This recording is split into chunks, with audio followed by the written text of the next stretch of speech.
సీతమ్మ మాటలు విని రావణుడు ఆగ్రహించాడు. అప్పుడు రావణుడు ఇలా అన్నాడు: సీతా, మంచి మాటలతో చెప్తున్నానని చులకనగా మాట్లాడకు.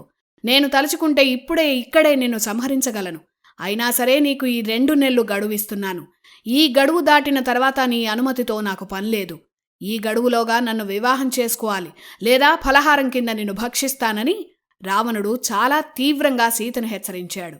ఆ మాటలు విన్న సీతమ్మ రావణుణ్ణి నానా విధాలుగా శాపనార్థాలు పెట్టింది. భర్త లేని సమయం చూసి అపహరించిన చేతకాని దద్దమ్మవని రావణుణ్ణి నిందించింది.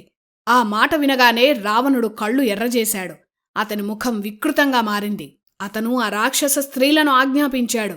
2 నెలల్లో సామదాన భేదాలను ఉపయోగించైనా సరే సీత తనను వివాహం చేసుకునేలా చెయ్యాలని రావణుడు రాక్షస స్త్రీలను ఆజ్ఞాపించాడు.